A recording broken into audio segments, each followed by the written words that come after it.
Jai Hind and welcome to Dev Talks. This is Aadi.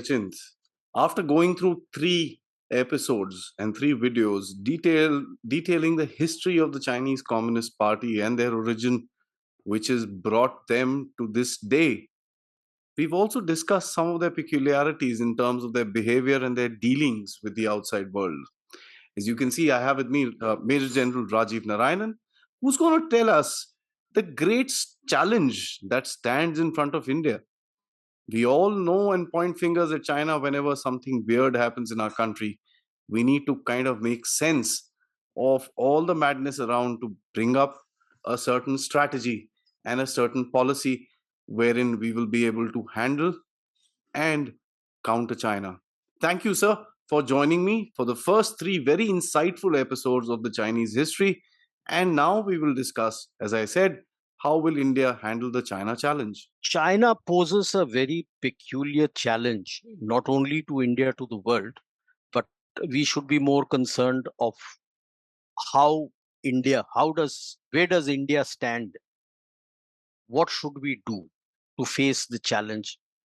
Because remember, when we talk of security, that China poses a big security challenge to us. To the common man, he just thinks security means people in uniform, especially the military and the paramilitary. No, the security of a nation has many more elements. I have collated what I feel is these 9 important elements of national security. All these get impinged in this multi-domain threat that China poses. I have kept geostrategic along with military, internal and border security, primarily because it is interlinked. You have challenges which come from outside the border also. Economic security, energy security, your food security, health, environment and disaster. These are all interlinked. Environment, if you have an environment disaster, the first impact is going to be on your health. Information security, which includes cyber, digital, also is 3 warfares, the public opinion, psychological warfare. Everything comes under information security, including your space. Demographic security, your socio-political, your fissures within the society, how to protect them, how to make sure that you don't have internal challenges that come up. And the legal and political security. Legal in the sense that you got to check on your legal loopholes which can't be utilized by inimical powers from outside. And political security in the sense that you got to be very careful to make sure that in the push to counter another political party, you're not doing something which harms your nation. So that has to be very clear. But remember, the key for economic, energy and food security is the security of your resources, minerals and raw material, whether they are inside your country or whether they are outside. Critically, sir. Absolutely. Okay. So the first stage, like I had said earlier in my talks, that he targets the comprehensive national power. So he's going to target. So how? The internal and external multi-domain challenges. And why is he doing it? Is the famous statement of Generalissimo Chiang Kai-shek, there cannot be 2 suns in the sky. When he was fighting the CCP, but the CCP has taken it, since they want to dominate Asia, that there cannot be 2 suns in the sky. That means in Asia, there can be only one major power. And as per CCP, it has to be China. Simple. So a rising India is a threat to him. So what are the multi-domain challenges? I have just kept it simple. The first and foremost is what he has openly stated is the 3 warfare strategy. That is the legal, psychological and public opinion. Pardon the spelling of psychological, made in a hurry. Okay, now the public opinion, we all know. He buys off media, which is very common. The world over, he's doing it. Buys off your press people. buys off scholars, buys a number of think tanks. He has his own Confucius institutes and builds narratives to swing public opinion for or against the government, depending on whether the government is supporting China or not supporting China. Simple. So that subversion is through reflexive control. He won't do it directly. It is and it is societal, political, economic fissures. These are all targeted. When I say economic fissures, you have labor laws, you have labor issues, you will have some problems. Some factories going to do well, so he would target that. So other countries will hesitate to invest there in that kind of a place where there are a lot of uh, fighting between the corporate headquarters and the labor. Okay. Information warfare. Now, it will always be divisive. So all these social media newses are coming. Now, these are all through reflexive control. You will never be able to point a finger at him to say that he's doing it. It is through reflexive control. Your own fissures is going to activate and make sure that the narrative which comes out is negative, pessimistic, and does a lot to create internal strife. Why I am coming later. Similarly, use cyber, digital space, cartographic, cultural, disruptive technology, and gray zone warfares. Cartographic, we have seen what he has done to Nepal, what he's doing with us. He makes his own map as he wishes, and the borders of the maps keeps changing. As his comprehensive national power increases, he keeps changing. He's got his NAN dash line, but the NAN dash line doesn't reach Indonesia, but he's already now pushing towards Indonesia, Natuna Sea. That's okay. True. So as his power increases, all these challenges he will give. Just look at the kind of cyber attack which went into Taiwan yesterday. Before Pelosi landed. Okay.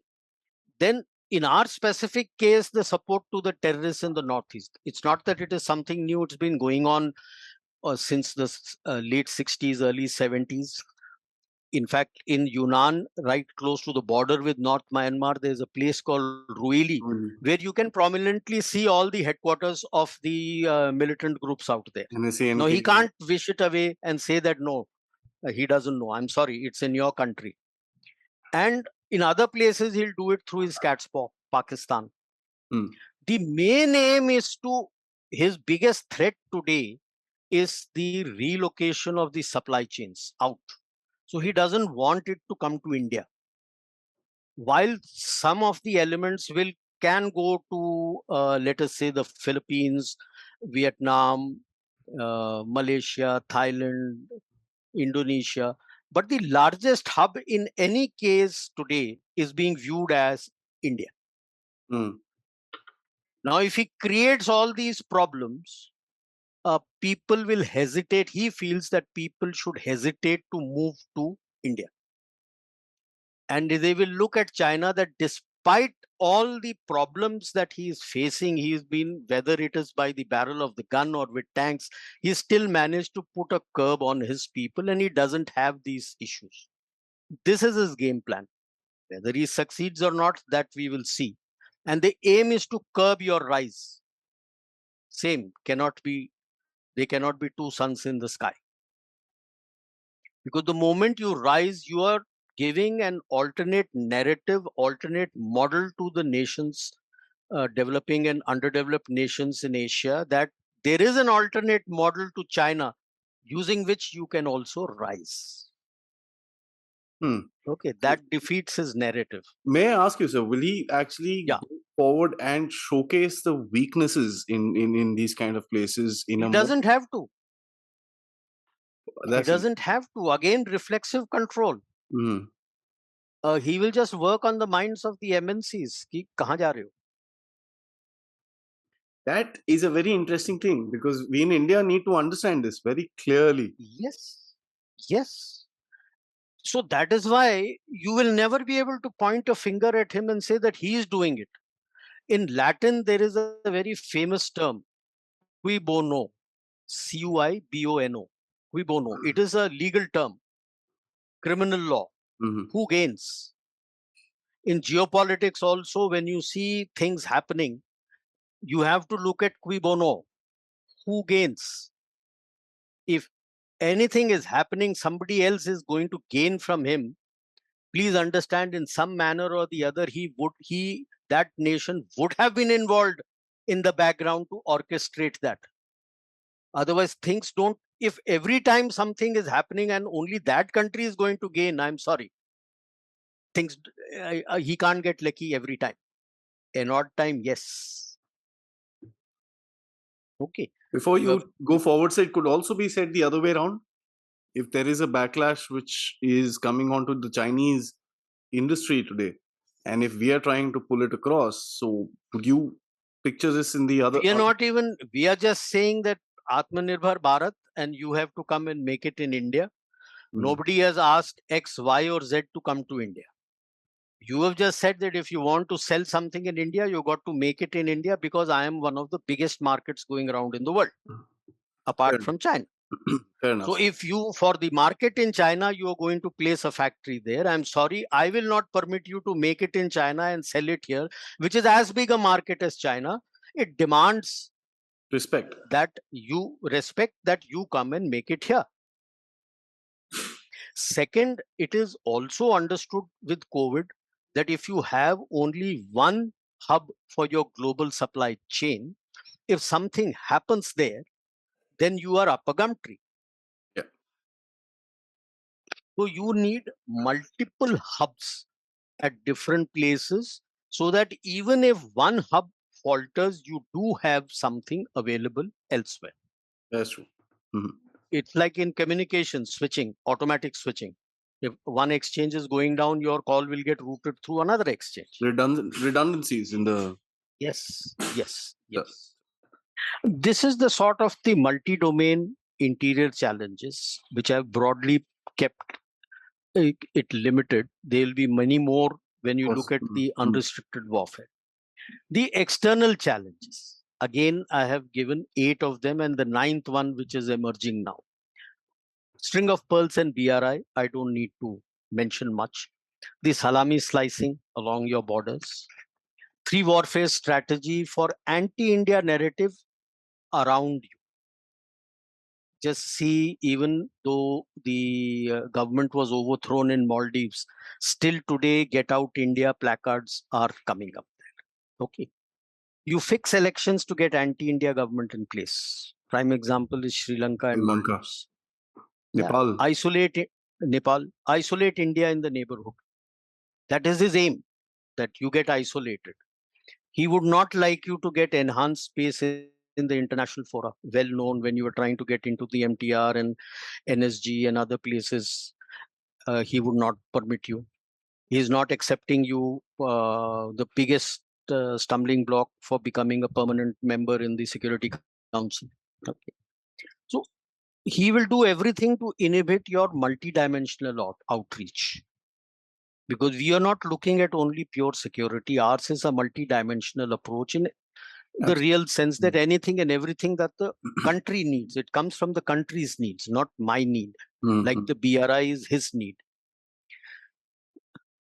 The last point which I had given, 8, use Pakistan as a cat spot to target India. That's a well-known fact. It is known. The Pakistani army openly says that the only threat they have is from India. Now, of course, they may be having a rethink with what is happening in Pakistan, in Afghanistan, but it has always been this. The biggest concern is the collapsing economies, thanks to BRI. The state what happens if the state collapses? You have Pakistan, you have Sri Lanka, Nepal is standing on the brink. Bangladesh is also facing major economic issues. They've asked for an economic bailout from IMF. IMF, yes, sir. Okay. Worry is what happens when the state collapses. You have common land and maritime boundaries from it. Now, this poses a direct threat to you. How do you manage this? It's not a threat to China. वो तो छोड़ गया तुम्हारे पास. So when it's a festering wound with pus, and when it breaks, the pus flows out. Okay. Now these are the kind of challenges externally you're facing. So how do you counter? First and foremost, which has to be the key, you need a strong military and CAPF, the Central Armed Police Force, with an integrated approach to security. There are a lot of overlaps at the moment where you have wasteful expenditure. So once you have that, that is the foundation on which anything and everything, all this talk of we are not very rich, so economy mein zyada paisa yahan nahi, I'm sorry, it doesn't work that way. Look at Japan, look at Germany, look at EU. They were economically strong, militarily weak. Whatever be the case, whoever brought the war to the doorstep, what has happened to them? Nothing. You can't survive. Today, Japan itself is forced to divert money. Yeah. Now they are facing, like if you look at EU, which I'll come touch upon later also, EU faces one front and he wants to spend 2% of his GDP. Okay. Keep that at the back of the mind, and all the armchair strategists, even in India, say yes, they need to spend. But when it comes to us, they say 1.5 with a 2.5 front threat. So how do you tame the dragon? Like I said, it's a multi-domain threat. So there are multiple agencies within the governance of India which will be involved. So you need one central coordinating authority, and a CABSEC by himself, he does not have the knowledge of all domains. So here I'm saying we should look at an expanded cabinet secretariat with a CDS and the DG NIA. DG NIA controls both internal and external threats, Yes. and the intelligence, and the CDS looks at all the three services, responses from all the three services. You need to, today the NSCS and the NSA are based on an administrative order of the government. I would prefer if it becomes a parliament act, and they should enunciate your national security strategy, covering all those points which I had given in my first slide. So you need to enhance the NSCS to make sure that experts of all those domains also sit there and doesn't just stay with military and police. And a national defense strategy has to be enunciated by the NSA, which covers both internal and external. Policies are going to be made by Niti Aayog. You need to make sure that internal and external security experts are also part of Niti Aayog. I don't think they are today. Because not only would they be able to advise on what threats to the policies can come up, they would also be able to advise that in their execution, what are the kind of internal and external threats that could be faced when you execute those policies. It's not simple just to say the policy. Okay. Prime example is the demonetization done in a hurry. How much problem you faced to execute that? You did it finally, but it took a while to sort it out. Same is the case. So the NSCS then becomes the capstone document for all policies, because that would have covered all those 8-9 points which I had given, which are covered under national security. Right. The national defense strategy then becomes the capstone for enunciating an integrated military and internal security strategies. You can't be making all these strategies in thin air. You need a capstone strategy to tell you that this is how we are going to fight. Now, whether you evaluate it 2 years, 3 years, 5 years, that is up to the policymakers to decide. Next, you have to ensure the success of Atmanirbhar Bharat. For that, Niti Aayog has to be on its toes to make sure that all policies are revamped to be in tune with this concept. It should be a positive change to facilitate this. We have a lot of policies which are very dated, 50s, 60s, or before. Oh, that was okay for that time. That is not okay for today. Next, NSG and NIA expand to all states. I'm sorry, states should not be given responsibilities for this. It has to be under central control. Absolutely. It has to be under central control. Only then the response will be fast. Next is that with China, you have to rigidly follow quid pro quo in all diplomatic issues. You're permitting him to take out full page advertisements in your newspapers. That is not given to you, to your ambassador or your embassy or your consulate there. If it is not given there, he will not get it here. How has he gone to, when Doklam was going on, how has he gone to Calcutta? Who gave him the permission to travel? Should not be permitted. Whatever is rigidly given to our diplomats and the ambassador in China, same will be given ditto here, quid pro quo. If he gives me stapled visa for Jammu, I will give him stapled visa for anyone who comes from Tibet. Simple. If you don't accept me, Jammu, JNK as part of me, I will not accept it as part of you. I'll give you stapled visas. Anyone who serves here, you don't give me a visa, I will not give you a visa. Your people who have served there. That is the language. I'm unfortunately, having been there on the border for 4.5 years, that is the language they understand. One tight slap and he's quiet. Then it is not that he is quiet. He will try to keep doing something else to overcome that and repay you. So you got to be on your toes. And you have to revamp all your strategies and policies to ensure your demographic, education, food, energy, economic, and health security. And of course, information security is paramount. And I'm happy that the Chinese companies are not being given. Earlier, they had been given, and I'm sure the powers that be are putting in place things to remove all those entities of Chinese make from our information network and digital network. Very important. So next is external. You strengthen the diamond necklace. Okay, this will be a news to a lot of people. So for a string of pearls which had been coined, what India was doing in the neighborhood, that has the term coined by a lot of experts has been the diamond necklace. A diamond necklace around China.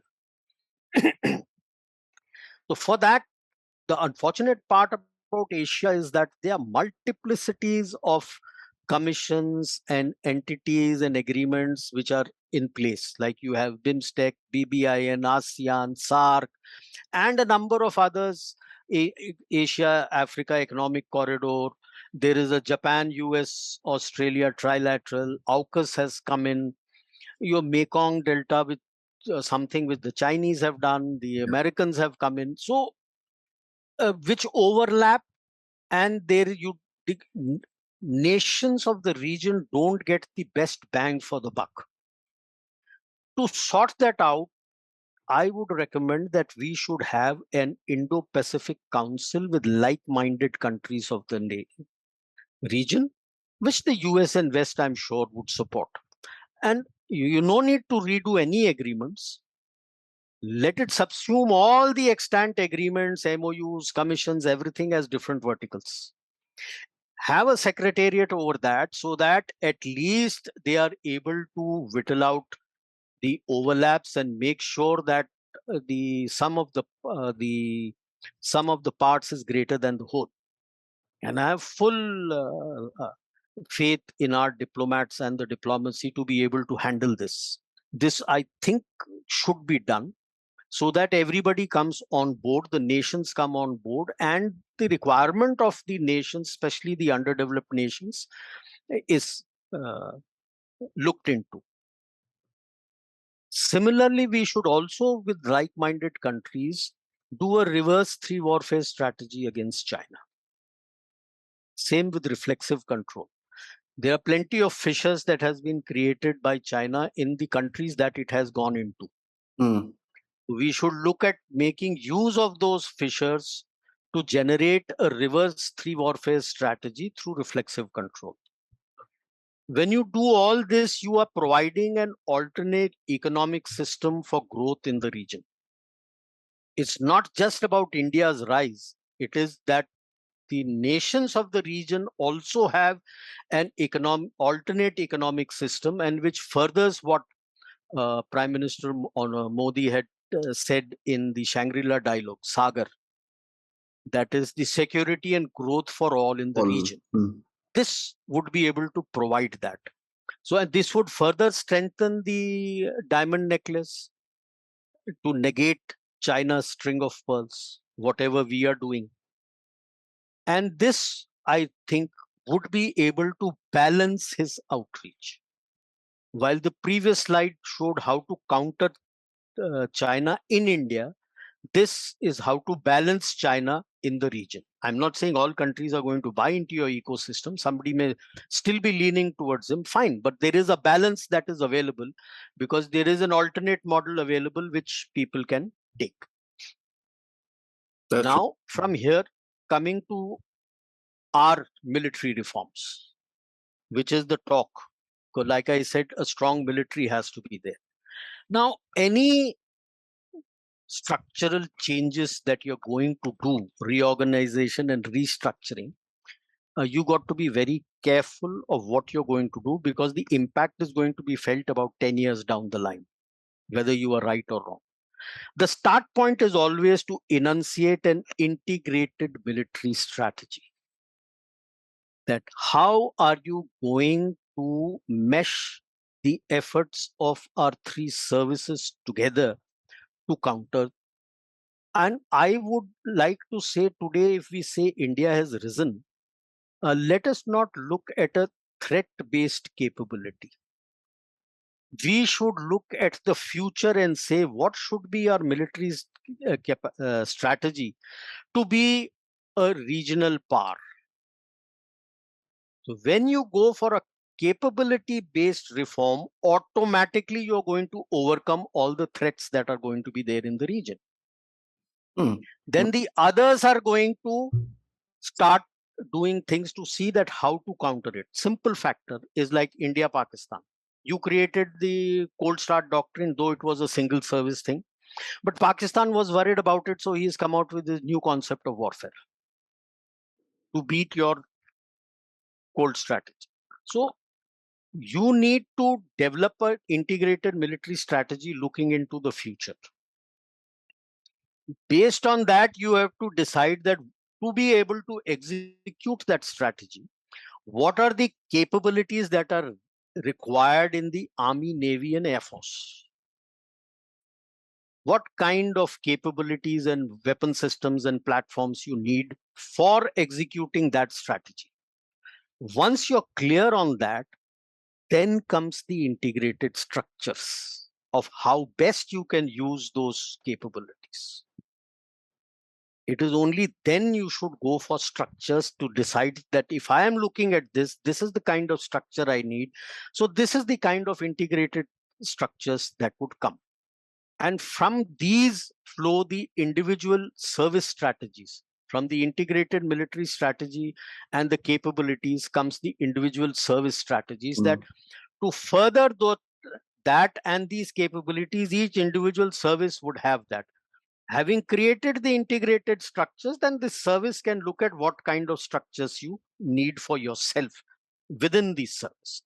Anything that you do without doing this, I'm sorry, you're putting the cart before the horse. Now, based on these, you will be able to decide your procurement priorities, that what takes priority. And here, the next step I say is that in the Union War Book, you say when the war comes, so and so will come, so and so CAPF will come for this place, that place, to this service, to that service. It doesn't work that way. Why?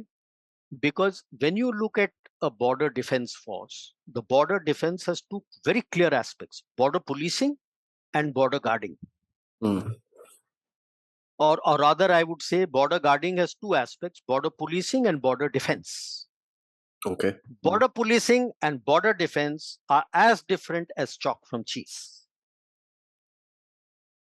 So all those who are to be part CAPF, who are going to be part of the border defense, or my airport for the defense of the airfields, or my naval assets, wherever, ab initio, they must be placed under the operational control of the respective services, and they should be trained and facilitated. Their weapon procurement should be facilitated through whichever agency they want to match the requirements of those individual services, and they should be there 24/7. That is how they will know the peculiarities of the task that they're going to do. You can't just pick him up from the border picketing and everything that is doing and say, no, you will go and defend place X, when he doesn't know the ABCD of that, because he has never done it.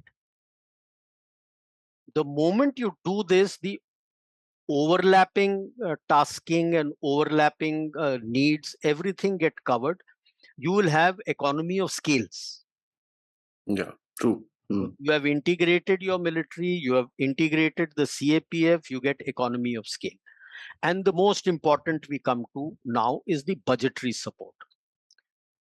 Now, current levels is inadequate, 1.5%. There is always a playoff between capital and revenue. You give more in capital, you don't give enough in revenue, and by the middle of the middle of the financial year, you're already screaming. So they convert some capital into your revenue and give it to you for the year.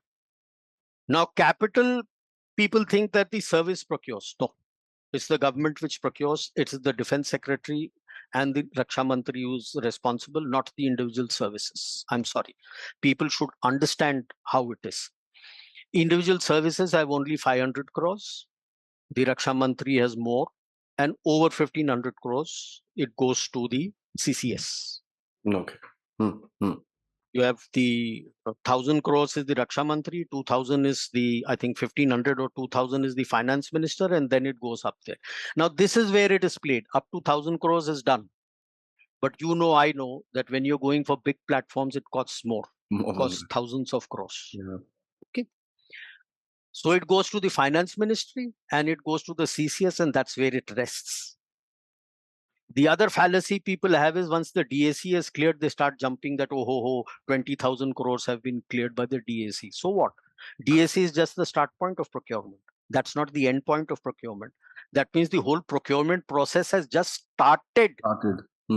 I would now be allowed to take out my RFIs and start proceeding further. Okay. Now, like I said, if you look at Europe, it is facing only one front threat today, Russia.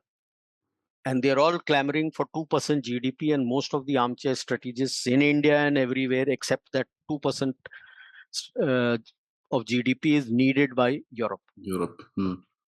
Right? India today has a live 2.5 front threat. And you're saying you should do with 1.5% GDP when it comes to India? There's somewhere something is wrong. At least 2% has to be given. Now we come to that capital expenditure portion which I spoke about. I would prefer that RBI should open a defense capital expenditure account. Whatever I have not been able to spend goes into that account, because RBI is going to invest it and that money will grow. And the money every year is available to me for procurement. Cumulative fund. Yeah, it keeps getting accumulated. It's like a recurring deposit. And accrual also. Pardon? You can also accrue funds like that if you want some very yes it will grow, and over a period of time, if you're not got it, it will grow into so much amount that I can immediately give. And especially for the Navy and the Air Force, the platforms cost a packet. Okay, the platforms cost a packet. Now, what people have to understand in capital is that you don't give everything in one go. It goes in stages like an EMI. It goes in stages, or like when you're buying a house, you don't give the entire amount upstage. You give it in parts. After so much is given, after so much is given, after so much is given. True. And in the end, you still keep certain amounts with you, 15 or 20%, which is not given till the entire target of what you wanted has not been completed. Okay. So it is a committed, I would say the term used is committed liability. So if I have bought a platform X and given the order, let us say for the second aircraft, third aircraft, second aircraft carrier also to be built. The first one has been built, Indian built I'm talking, the first one. We now have two. The third one I give. There is a committed liability which I have to pay to that dockyard every year. To keep it alive? Yeah. No, he's been making it now. So when let us say I give him a project to make an aircraft carrier, and he says it's going to take 6 years to build it. And it is going to cost X amount of money. I'm not going to give him X amount of money. There are targets which are fixed, which he has to complete every year to reach that target of 6th year. You give him a target. You say, let us say I say that I will give you 20% of the money upfront, and this is how you have to follow. And then next I will give you, once you have reached, when you're finished and shown me, then I'll give you this. So that flow of money every year, or every once in 2 years, or every year normally it is called committed liability. Understood. Okay, so the full amount is not being given. Similarly, when Air Force is buying platforms, the Army is buying platforms, so there is a committed liability which is paid. Like when Rafales came, the whole amount was not given lump sum immediately. As the deliveries took place, the money was being given. Now, this is the committed liability which eats into your capital also. So it's like a future payment that you need to keep on making. Yeah, it's like your credit card. Now I've taken credit, and every year I got to pay so much. So you got to pay. So which is where, if you create such an account, it helps you. Okay. That's true, sir. And revenue has to be given in full. You have to do your training and exercises in full. It cannot stop. You should not be expecting your military in the middle of the year to start asking that I want more revenue. No, give it. And if you feel that you need to give 80 or 90%, give 80, 90%, but give it in full. And this aspect assumes more important because now you've brought in the Agnipath scheme. And a lot of training of these Agniveers has been left to the units where they go, because the training schedule has been reduced to 6 months. Yeah. So when you're going there, the unit has to commit a lot of funds for their training. Training just doesn't happen like that. There's money involved because you got to create training aids and everything for him. You got to take him out for small exercises, which involves movement of troops, which involves movement of vehicles, which involves movement of food and everything. So you got to see that this has also to be catered for if Agnipath is to be a success. And you're pushing for Atmanirbhar Bharat. It is time now to bring in more private players. Just your ordnance factories will not be able to manage. Bring in more private players, and along with that, open up your export. Reduce your restrictive list. There is a restrictive list which the MOD makes what cannot be exported. I'm sorry, no country in the world others than India has this kind of restrictive list. Okay. US doesn't have. USA, Sweden, France, Germany, one of the leading defense makers of the country, they don't have any private government factories. They have all private players. When they make it, whatever they have made for their country, that gets absorbed, and they're not permitted to sell that technology outside without clearance from the government. Okay. Okay. It's something like foreign military sales. You just can't buy something direct government to government or from the factory, which is being used by the US Army without armed forces without clearance from the Congress Okay. Hmm, hmm, or hmm. the president. They have to clear it. But it's not So restricted. something, Is that what you're saying, sir? yeah, it's not restricted. I can sell the subparts. See, our biggest problem I find within this Atmanirbharta, which we are looking at, and you're looking at DRDO and ordnance factories and all these are that you have a technology. If it has failed, you can't take a failure. Sorry, it's a system that you're making. If that system has not functioned, there will be subsystems which are good in that. Sell the subsystems. Break it down if it needs to. Yeah. Okay. Hmm. Yeah, sell Makes the sense. subsystems. You will make money out of that also. Like you have armytechnology.com and airforcetechnology.com and navaltechnology.com. You go there and you see the website. You have companies and companies galore who are ready to sell you the subsystems and the subsystems that go into it. You got to open up and start selling. All these countries which are doing well in life or had done well before all this took place, most of them sell weapons. There's a focus on selling, which is Yes, focus on selling. So this is what I had to say. Like when you do Atmanirbharta and whatever you're planning, you got to look at the economics of it.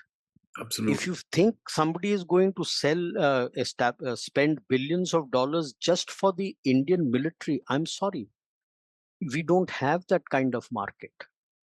It's not that big Nobody does that. because, I mean, yeah. So you got to enter to sell outside. And selling comes, and one of the most important aspects of that is MRO. Okay. That MRO. is maintenance, repair, and overhaul. Your sustenance. Hmm. You got to make sure that whatever you sell, you have the wherewithal to ensure its MRO. If you're not able to do it, you are up a gum tree. First time he will bite, after that he will not. Classic example is HAL sold the ALH to Ecuador. They were not able to sustain it. That's it.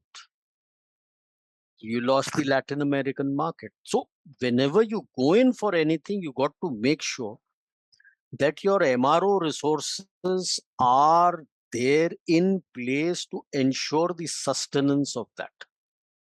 And all this government rule that every time you go for a new for procurement, you must have tender, you must have 50% new ancillaries. I'm sorry, defense industry doesn't work that way.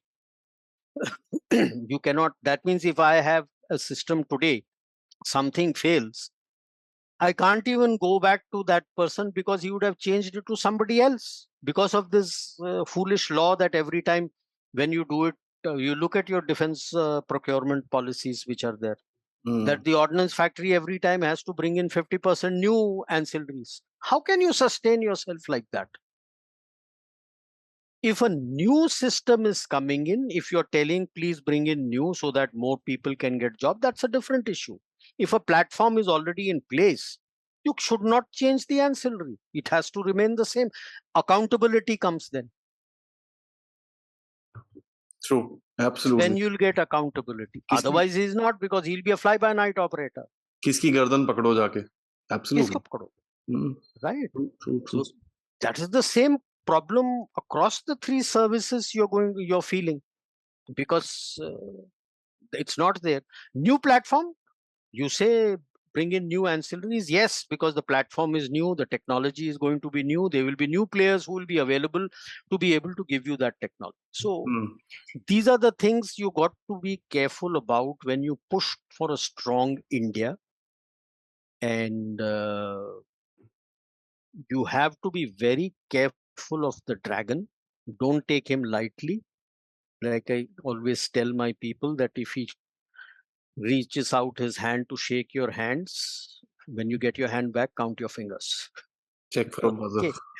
Yeah. Check your fingers, check your rings. Never believe what the dragon says.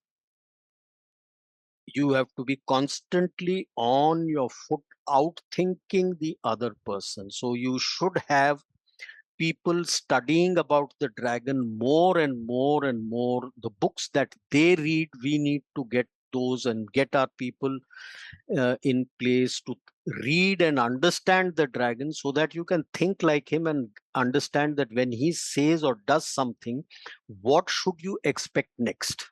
What does he actually mean? Yeah.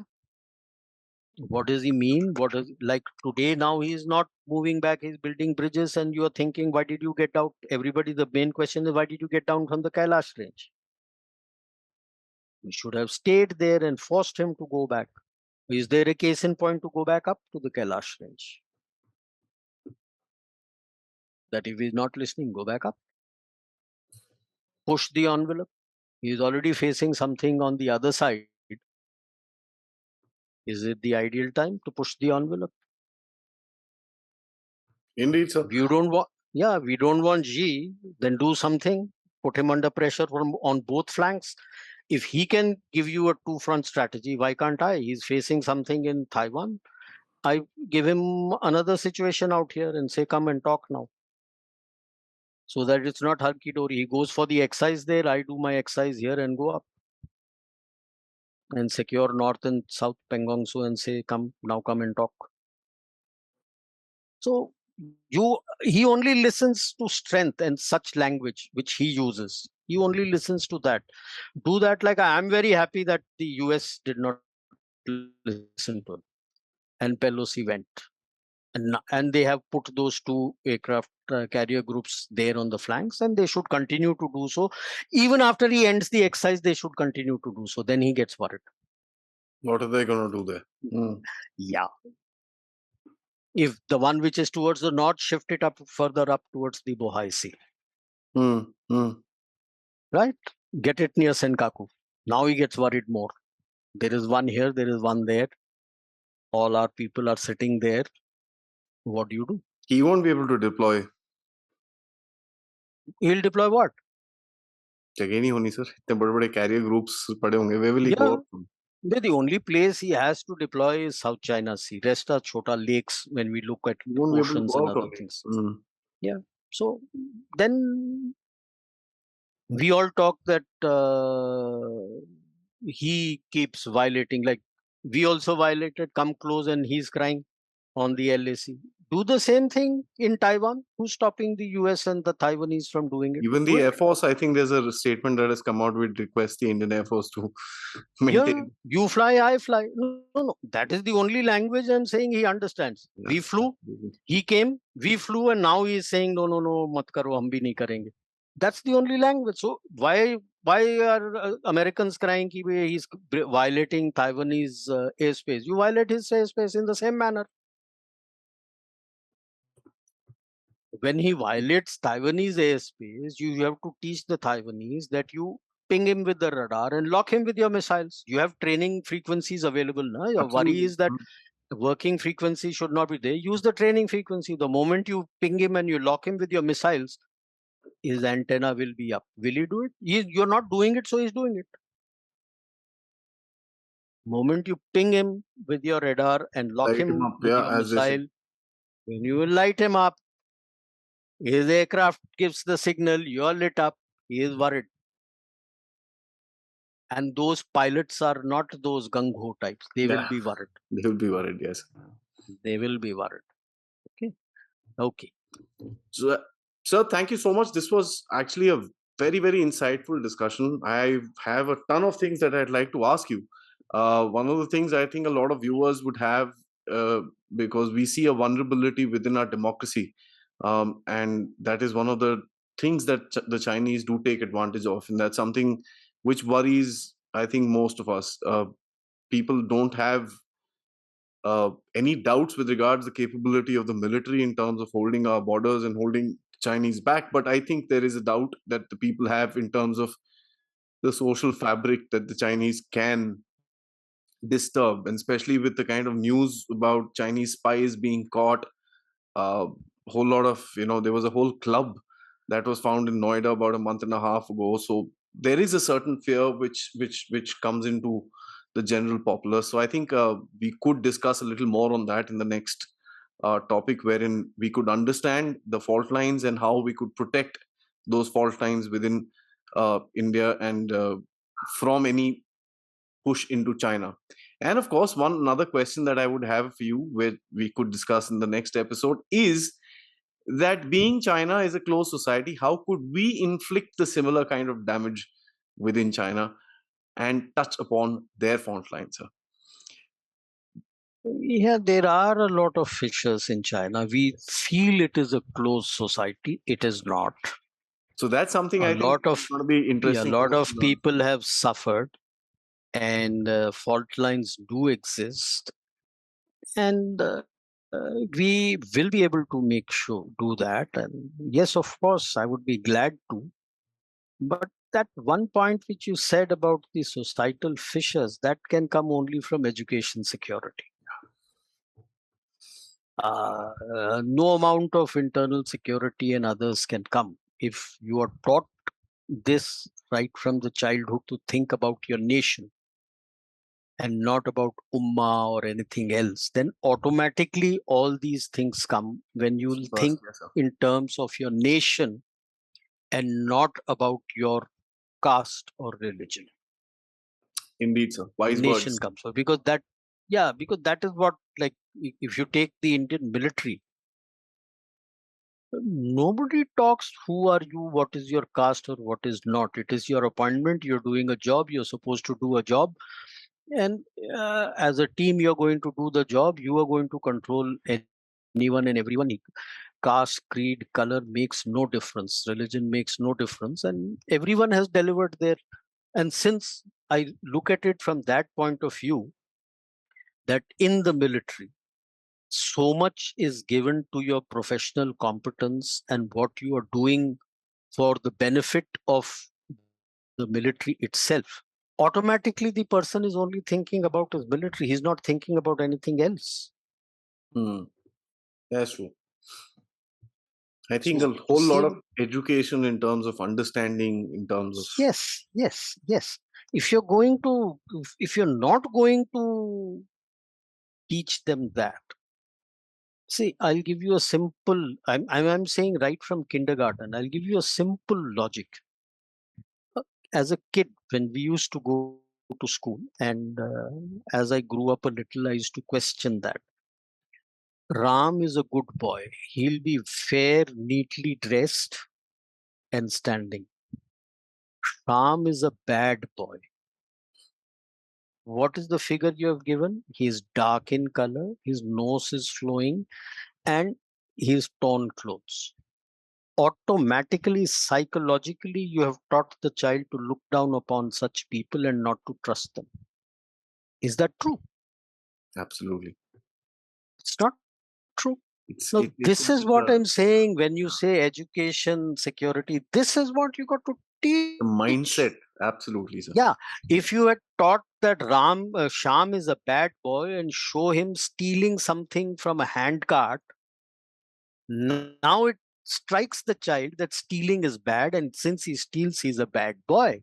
It's not because of Not his for what, torn clothes or his yeah, dark color. not his color, his creed, and torn clothes, whether he's from high society or low society. Just because a person's dress is torn doesn't mean he's not a good chap. Hmm.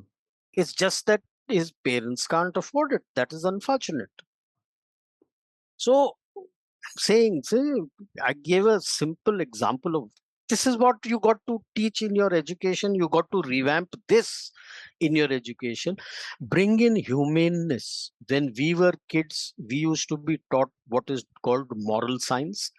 When my nieces, nephews, and nieces came up, they were taught ethics, civics, and ethics. Hmm. Unfortunately, that is no longer taught. Kids feel, parents feel that it doesn't help them get a job. Is education for jobs? Come on. It's to make you a better human being, Yeah. better person. And in our school, Although it was run by the Catholics, the moral science covered all religions. The positives are all religions, what is taught, how to live, what is to be done. That is secularism. And though it was not part of the overall syllabus of the for the school per se, because you had to follow the Board of Education syllabus, but if you failed in moral science, you failed. And the parents were given an option that your child has failed in moral science. He cannot continue into the next class. He has to repeat. He is passed all the other subjects. If you want, we will give you a TC. You can go to some other school. But in our school, he cannot continue. That was the level of importance given to moral science, where actually you were taught the ethics and morals of human life, being human. And not what Salman Khan says of being human, but actually being human, being humane, I would say. Humane. I think that's a more Being humane. That is what is important today. Right. So those fissures can only get tackled from this. Otherwise, you have madcaps on all sides of society. That's true, sir. That's true. That's true. Indeed, there's no question. It's a sort of a funny scenario, if I may say that. It's quite a No, it's a troubling scenario. yeah. It's a troubling scenario because if as a society you got to see and you got to bring in, though this government is saying they're bringing in the new education policy and trying to bring it in, I hope they bring in all these things also in that. so. I'm not an educationist, so I won't know. I'm sure they must be looking at these things because aim of education is to bring in wisdom. Because as C. Rajagopalachari used to say, that all knowledge without wisdom is like useless tinsel. It has no meaning. Because then you're only doing things for yourself. You become selfish. So wisdom is necessary, and wisdom comes when you understand these things, and that has to come from childhood. And it's not just book teaching. Your what is the environment at home? What is the environment in your school on these issues? Child learns by seeing what his elders and teachers are doing. Child just doesn't learn from a book. A baby copies what? The parents, the teachers, that's what the children copy. So it is not just revamping what is taught, it is to be how it is taught practically, that your teachers, your environment at home. So it won't happen overnight. It takes a generational shift. It took a couple of generations for it to collapse. You never faced these kind of things earlier. Now you're facing it. And now, if you start now, maybe another 20, 30 years down the line, you might feel your society may recover from this. It takes a slow stage to recover. Indeed, sir. So it's not a switch. I look forward to the Absolutely, next yes, sir. episode. Yes, sir. And I'd like to thank you once again for the kind of effort that you've put in compiling the presentation, because at the end of it, it makes us understand a little better. And of course, Yeah, as you there said, are a couple of spelling mistakes. Do correct it. that's not a, If you can. it's the effort that counts, sir. Yeah. Till next time, sir. Thank For you. another Yeah, subject, another sure. day. Sure. Jai Hind, sir. Sure. Jai Hind.